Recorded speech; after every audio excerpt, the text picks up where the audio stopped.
균형 잡힌 시각, 정직한 분석, 조상훈의 뉴스바. 이어서 초대석으로 만납니다.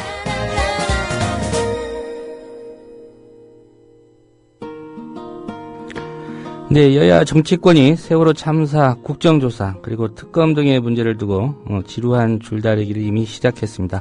5월에 일단 임시국회가, 5월 국회가 열릴 예정입니다. 그러는 사이에 민주사회를 위한 변호사 모임, 이번 사건의 근본적 진상규명을 위한 작업에 선제적으로 착수했습니다. 모임 소속의 20여 명의 변호사가 참여해서 세월호 참사 진상규명과 법률지원 특별위원회, 이른바 세월호 특위를 구성했습니다. 진상규명을 위해서는 17대 과제를 선정해 발표했습니다. 이번 사건의 근본적인 배경이 무엇인지 민변 사무처장 맡고 계시는 박주민 변호사로부터 직접 얘기 들어보겠습니다. 박 변호사님 안녕하십니까? 예, 안녕하십니까? 예. 우선 민변 내에다 세월호 특위를 구성했고요. 또 17대 과제를 선정해서 발표를 하셨습니다. 취지와 배경이 무엇인지 좀 궁금한데요. 그 부분부터 설명을 부탁드리겠습니다. 예, 지금 현재 세월호 참사가 벌어진 지 상당한 시간이 지나고 있습니다. 그러면서 이제 가족들도 진상규명을 강력하게 원하고 있고, 예. 또 법률적인 지원이 필요한 것도 사실입니다. 그래서 그런 것들을 위해서 지금 민변 내에 그런 특위를 만들었고요. 17대 과제를 선정한 것은 워낙 많은 언론 보도들이 있고 또 많은 의혹 제기들이 있습니다. 그러다 보니까 정확히 무엇이 밝혀져야 되는지 좀 혼란스러운 부분이 있었고, 예. 또 시간이 지나면서 어떻게 보면은 약간씩 그 세월호 참사에 대한 여러 가지 어떤 사실들이 잊혀져가는 그런 과정이 있었기 때문에 저희들이 그동안 나왔었던 언론 보도들이라든지 이런 것들을 중심으로 17대 진상규명 과제를 좀 정리해서 발표하게 된 것입니다. 예. 이 사고 원인 중에 근본적 원인과 또 직접적 원인 이렇게 구별할 수 있다 발표하신 걸로 알고 있는데요. 예. 이 근본적인 원인 중에서도 최우선적으로 거론하신 게 이 정부의 규제 완화 정책이 사고의 근본적 원인 중에 하나다 이런 말씀을 하셨단 말이죠. 예. 뭐 이 문제는 언론 보도로 통해서도 그 과거 이명박 정부 때부터 좀 문제가 있었던 거 아닌가 이런 지적이 있었는데요. 이 부분 좀 구체적으로 설명해 주실까요? 이제 다들 아실 겁니다. 저희들이 구체적으로 다시 언급할 필요도 없을 수도 있는데요. 가장 대표적인 것이 이제 이명박 시절에 해운법 시행규칙을 제정하면서, 선박 연령 제한을, 대폭 푼 것이죠. 예. 원래 20년이었던 선박 연령 제한이 2009년도에 해운법 시행규칙이 이제 개정이 되면서, 최고 30년까지 허용이 되었습니다. 그래서 이 세월호라는 배가 사실 18년 동안 일본에서 운행되었던 배인데요. 이 배가 우리나라로 도입되게 된 것입니다. 그렇게 되면서 사실은 이런 비극을 잉태했다고 저희들이 생각을 하는 것이고요. 예. 그 밖에 몇 가지도 더 하여튼 규제 완화가 있었고, 물론 규제 완화 필요할 수도 있습니다. 그런데 그럼 규제가 완화된다 하더라도 사고가 발생하지 않을 정도의 어떤 관리 감독 시스템이 병행해서 좀 발달 또는 갖춰줘야 되는데 그런 고민 없이 그냥 규제 완화만 했던 것, 이런 것들이 사고의 원인이라고 저희들이 생각하고 있는 것입니다. 예. 다음 사고 원인으로 지적하신 것 중에 또 하나가 이 진도 해상 교통관제센터 관할권이 이명박 정권 시절에 국토해양부 해양항만청에서 해경으로 이관이 됐고요. 결과적으로 해경과 해양수산부가 이 해상교통관제센터를 이원화해서 관리하면서 이런 문제가 생겼다 이런 지적도 하셨는데 이런 일련의 과정이 이번 참사와도 좀 연결이 돼 있다, 원인을 제공했다 이렇게 보시는 건가요? 예, 방금 말씀하신 것처럼 2010년 7월에 진도 VTS에 대한 관할권이 이제 해경으로 넘어갑니다. 해경으로 넘어가는데 그냥 단순히 넘어가서 끝난 게 아니라요. 넘어가지 않은 다른 VTS의 경우에는 계양질서법에 저촉을 받으면서 입항 보고, 그 영역에 들어가면서 이제 보고를 하는 의무를 계양질서법에 따라서 계속 부과를 하는데 해경으로 넘어간 VTS들은 이제 개항질서법을 따르는 것이 아니라 해사안전법을 따르게 되면서 그 영역에 들어가면서 보고한 의무가 사라져버리게 됩니다. 예. 그래서 이번에도 사실은 세월호가 진도 VTS의 영역에 들어가면서 보고를 하지 않아도 됐었다는 것이죠. 그래서 오히려 멀리 있었던 제주 VTS에다가만 이야기를 하게 됩니다. 근데 사고는 이제 진도 VTS 영역에서 발생하면서 제주 VTS에서 사고 접수를 하고 그 내용이 다시 진도 VTS로 전달되는 과정. 이 과정에서 무려 상당한 시간이 12분이라는 시간이 공중으로 나가버리게 됩니다.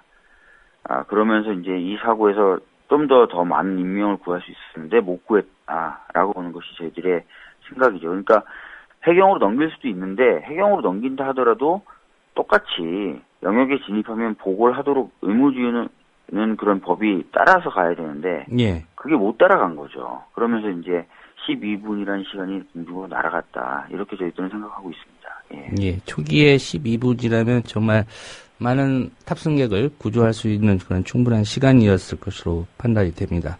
예. 이 한국해운조합의 부패나 또 안전관리 체계의 무시, 무대책 이런 부분도 근본적 원인의 하나로 꼽으셨습니다. 어떤 측면에서 이 부분은 근본적 원인이라고 보시는지요? 지금 직접적 원인 중에 하나로도 좀 꼽히는 것이 과승이었습니다. 그죠? 이런 어떤 짐을 실는 거나 승객이 타는 것에 대한 체크를 정확히 해줬어야 사고 발생이 이루어지지 않을 텐데요. 이런 어떤 것들을 관리하는 것을 운항관리사들이 하게 되어 있습니다. 예. 그런데 이런 운항관리사들은 한국해운조합 소속이에요. 그런데 이 한국해운조합은요, 이제는 다들 아시겠지만 선박회사들이 모여서 만들도록 되어 있습니다. 그렇기 때문에 자기네들이 자기네들을 감시하는 형식으로 되어 있는 것이죠. 그러니까 당연히 제대로 관리가 안 되는 게 맞다고 볼 수 있습니다. 특히 그리고 이 한국해운조합이 그나마 그러면 제대로 감시하면 좋은데 자신들의 이익률을 높이기 위해서 이 운항관리사의 숫자를 지속적으로 줄여왔습니다. 그러다 보니까 자기네들이 자기네들 감시하는 것을 넘어서서 심지어는 아예 감시하지 않게 되는 그런 상황이 벌어졌던 것입니다. 예. 이런 부분도 역시 사고의 근본적인 원인 중에 하나다라고 생각하고 있습니다. 예. 사고의 근본적인 원인 그리고 앞으로 해결해야 될 17대 과제 선정해서 발표하셨는데 그동안 이 사고 이후에 민변에서 자체적으로 사고에 관한 어떤 세밀한 조사를 해오셨습니까? 현재까지 저희들이 했던 것은 그 언론이 보도했던 바들을 중심으로 내용을 정리한 것이고요. 예. 일부 내용은 저희들이 이제 네트워킹을 갖고 있는 그 선박 관련 전문가들이 있습니다. 그래서 그 전문가들의 자문을 받아서 정리한 내용도 있습니다. 아직까지 저희들이 완전히 본격적인 조사에 착수하고 있지는 않습니다. 왜냐하면은 가족들과의 관계 부분을 좀 정리할 필요가 있어서 그런 부분을 정리하는데 지금 시간을 들이고 있고요. 예. 이제는 거의 정리가 다 됐기 때문에 본격적인 조사에는 착수할 예정입니다. 네. 가족들과의 관계라는 말씀은 지금 가족들로부터 어떤 조사에 대한 요청이 민변 쪽에 공식적으로 접수가 된 상태라는 말씀인가요? 그런 부분을 지금 정리하기 위해서 시간을 들인 것이고요. 예. 사실 이제 어제 가족회의에도 제가 참석을 했었습니다. 그래서 가족들의 생각을 제가 들었고요. 그런 내용을 바탕으로 해서 어떤 식으로 가족들과 관계를 맺으면서 진상조사를 할 것인가에 대해서 이번 주 초반에 좀 정리를 하려고 생각 중에 있습니다. 예. 그 참여하신 거는 유가족들의 요청에 의해서 참여를 하신 거고요. 가족들 회의에 참석한 거요? 예. 물론입니다. 예. 유가족들도 민변이 일정 부분 좀 역할을 해주기를 그렇게 바라고 있는 그런 상황인 것 같군요.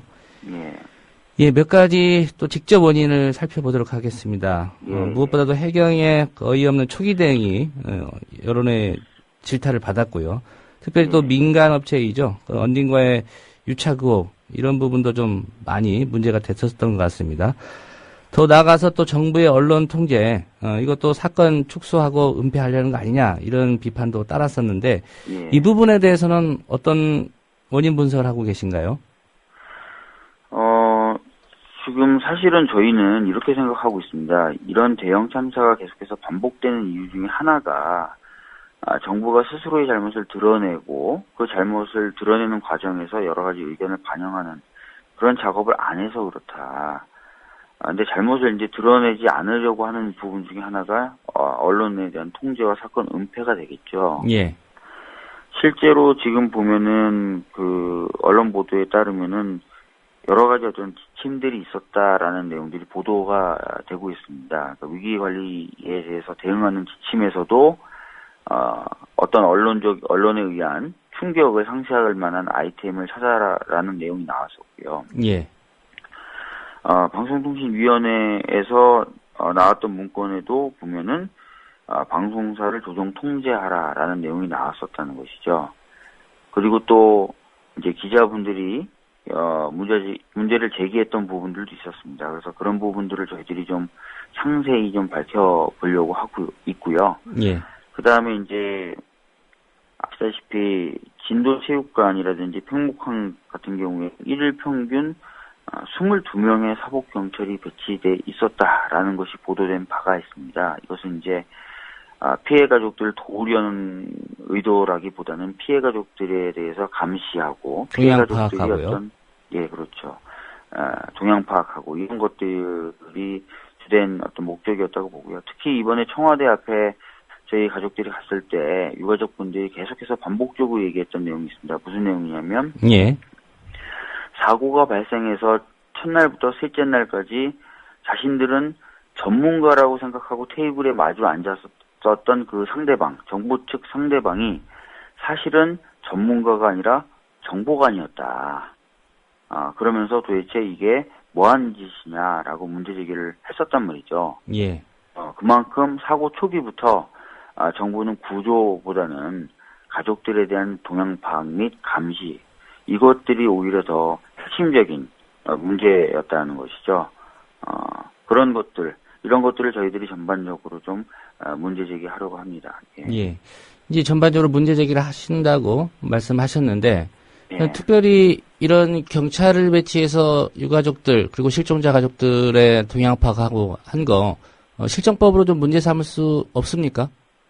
있습니다. 실제로 동향 파악이라든지 감시했던 부분은 직권남용으로 고소나 고발이 가능합니다. 예. 저희들이 뭐 이미 국민 TV 통해서 국민 라디오 통해서 말씀드렸지만 이번에 이제 방송사에서 청와대 앞으로 이동할 때도 경찰이 에스코트를 한다는 명목이었지만 실질적으로는 사이드카로 그 버스 앞을 가로막아서 시속 15km에서 20km로만 달리게 했었던 부분도 있지 않습니까? 진행 속도 일부러 이제 늦추게 만든 거죠. 진행 속도를 늦추게 만든 거죠. 왜냐하면 그쪽에 경찰 병력이 배치가 돼야 되니까. 예. 그런 것들 또는 뭐 SBS죠. 방송사와 인터뷰하는데 이제 뒤에서 녹취를 한 거, 뭐 이런 것들 다 사실은 직권 남용이 됩니다. 기본권을 침해한 것이죠. 그래서 그런 부분들은 저희들이 형사상 문제 제기를 할 생각도 있습니다. 예. 예. 이제 유족들하고 협의를 해서 형사상으로 문제 제기를 하시겠다 이런 취지신 것 같고요. 예. 그동안 그 세월호 참사 피해자 또 가족들과 꾸준히 대화를 진행해 오신 걸로 알고 있습니다. 이분들에 대한 법률적 지원 의사도 밝히셨는데 어떤 방식으로 지원이 가능하겠습니까? 일단은 그 법률적 지원은 대한변협이라는 좀 더 큰 틀을 통해서 이루어지게 될 것 같습니다. 왜냐하면은 이번 참사의 규모가 워낙 크기 때문에 예. 저희 민변만으로는 적절한 법률적 지원을 드리기 어렵습니다. 그래서 민변 소속이 아닌 변호사님들과도 같이 법률적 지원을 해야 돼서 대한변협이란 틀로 법률적 지원을 하게 될 것이고요. 대한변협의 경우에는 지금 한 가족당 한 명의 변호사를 연계해주는 식으로 좀 하자라는 의견과 계획을 가지고 있습니다. 예. 그러면 모두 한 300명 가까운 그런 변호사들께서 나서셔야 되겠네요. 예, 맞습니다. 지금 거의 한 400명 정도의 변호사들이 자원을 하고 있는 상태입니다. 예. 예. 아직 어떤 사고 마무리가 좀 되지 않은 상황이어서 법적인 부분을 좀 언급하는 게 시기상조일 수도 있겠는데 어쨌든 대한변협 차원에서는 가족 한 사람당 변호사 한 분씩을 좀 배정을 해서 도움을 주겠다 이런 취지시죠? 예, 맞습니다. 예. 예. 네, 피해자 가족들 앞서 좀 언급을 하셨는데 그 청와대 앞 침묵 시위도 했었고요. 또 지난 금요일 그 청와대 앞에 이제 KBS 보도국장 그 사태와 관련해서는 유가족들 항의 방문했을 때 박 변호사님도 현장에 계신 걸로 알고 있었습니다. 당시 좀 경찰이 좀 과하게 유족들의 이런 집회나 이런 걸 좀 대응한 게 아니냐 이런 지적도 있는데 현장에서 보시기에 어땠습니까? 사실 뭐 저희들이 이제 가족분들이 KBS에 도착했을 때도 경찰들이 완전히 에워싸면서 접근 자체를 불허를 했었었고요.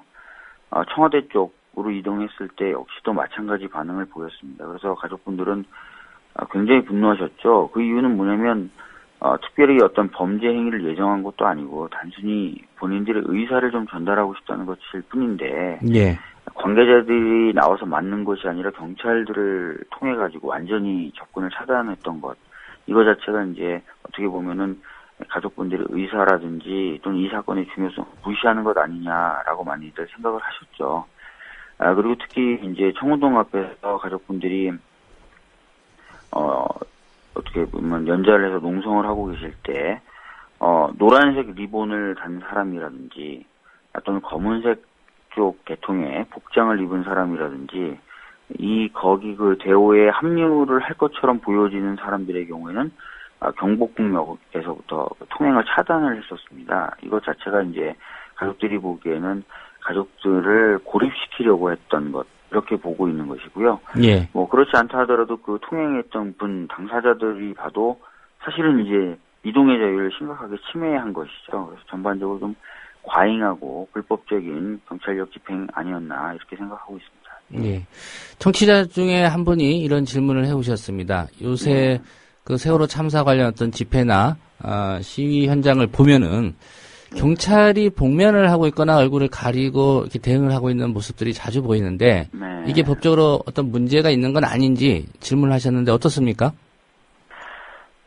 사실 뭐 경찰들이 뭐 꼭 얼굴까지 뭐 보여야 된다 뭐 이런 규정은 없습니다. 그러나 공무 집행을 하는 과정에 있어서는 자신의 신분을 드러내야 될 필요가 있기 때문에 명찰을 착용한다든지 자기 신원을 분명하게 드러낼 필요가 있습니다. 그리고 다들 아시겠지만 프랭크 라리 유엔 인권특별보고관이 경찰이 집회 과정에서 자신의 신분이 명확하게 드러나지 않는 형태로 복장을 착용한다든지 하기 때문에 집회 이후에 과도한 공권력사에 대해서 국민들이 문제제기가 어렵다라는 문제제기를 했었고요. 거기에 대해서 우리나라 정부가 신원을 분명하게 확인할 수 있도록 복장을 갖춰서 입히겠다라고 약속을 한 바가 있습니다. 그래도 지금 보면 그게 지켜지지 않고 있고요.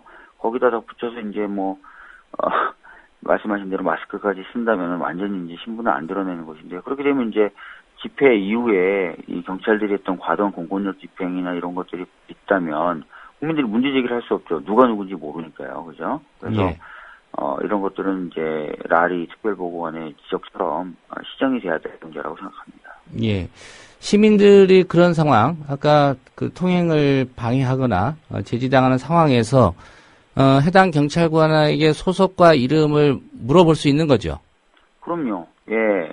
통행을 제한당한 분들이 계시다면 당연히 그 제한을 한 경찰관에게 이름이라든지 이런 것들 당연히 물어보실 수 있습니다. 예. 예. 거기에 대해서 또 근거가 무엇인지 따질 수도 있는 거고요. 예, 맞습니다. 그건 경찰관 직무집행법에 나와 있는 얘기이기 때문에요. 예. 따라야 되겠죠. 예. 예. 한 가지 아까 가족 법률 지원과 관련해서 대한변협 차원에서 지원을 하겠다라고 말씀하셨는데 일부 언론이나 또 보수 단체들은 이미 이 사건을 또 정치적인 색깔을 더 씌워서 좀 이용하려고 하고 있습니다. 또 민변에 계시다 보니까 그런 지적 또 의도적인 그런 비판들이 좀 적지 않이 있습니다. 민변이 참여하게 될 경우에 이런 부분에 대한 좀 부담감은 없으신지요? 솔직히 지금 부담감은 좀 있고요. 그래서 굉장히 조심스럽게 접근해야 되는 문제라고 생각을 합니다. 왜냐하면 이제 가족분들이 부담을 느끼시게 되면 안 되기 때문이죠. 예. 근데 저는 이런 생각도 좀 해봤습니다. 왜 보수 언론과 정부가 계속해서 이 가족분들과 시민사회단체가 융합되는 것, 연결되는 것을 에 대해서 뭔가 이상한 보도를 하느냐. 그것은 그걸 바라지 않기 때문이죠.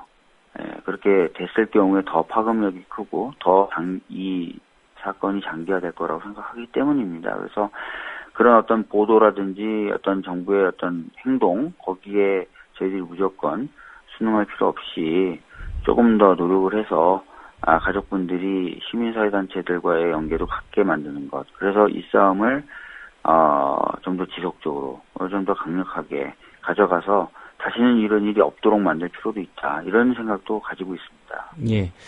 마지막으로 현재 진행되고 있는 검찰 수사, 그리고 정치권에서 논의되고 있는 국정조사라든가, 뭐 특검, 또, 특검 얘기는, 유족들 얘기에서 좀 먼저 나왔다가, 지금은 이제 특별법 제정, 이런 얘기도 좀 나오고 있습니다.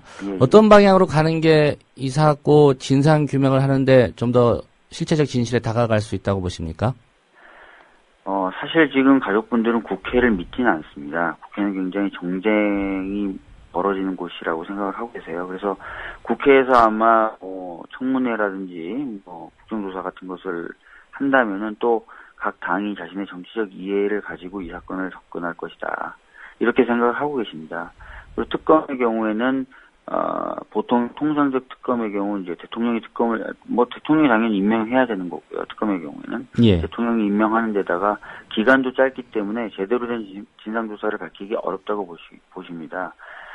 그런데 이제 군 의문사 진상규명 등에 관한 특별법처럼 특별법을 만들어서 이제 조사위원회를 만들게 되면은 장기간의 조사도 가능한 데다가 가족들의 참여도 가능하게 됩니다. 그래서 일단 그쪽으로 많이 생각을 하고 계신 거죠. 그래서 예.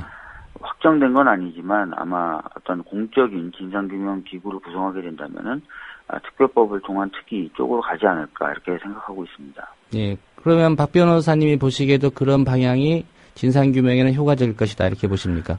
이미 제가 봤을 때 국회에서 뭐 한다면 뻔합니다. 각 당이 네가 잘했네 내가 잘했네 그 얘기만 하겠죠. 예. 그다음에 특검 하면은 어떻게든 타격이 없는 특별검사를 임명하려고 노력을 할 테고 그 사람들은 짧은 기간 동안 하는 둥 마는 둥 하겠죠. 그렇게 돼서는 제가 봤을 때 진상이 밝혀지기도 어렵고 힘들다고 봅니다. 그래서 특별위원회를 좀 만들어서 민간도 참여하고 가족분들도 참여하고 이런 식으로 특위를 구성해서 2년이든 3년이든 장기적으로 이 사건을 이제 조사하고 밝히는 것 이게 오히려 낫다고 봅니다. 예. 예, 알겠습니다. 특별법 제정 쪽에 좀 국민적인 여론이 모아져야 될 것 같은 그런 생각이 듭니다. 오늘 말씀 잘 들었습니다. 예, 감사합니다. 네, 지금까지 민주사회를 위한 변호사 모임의 세월호 특위 구성과 관련해서 사무처장 맡고 있는 박주민 변호사와의 인터뷰였습니다.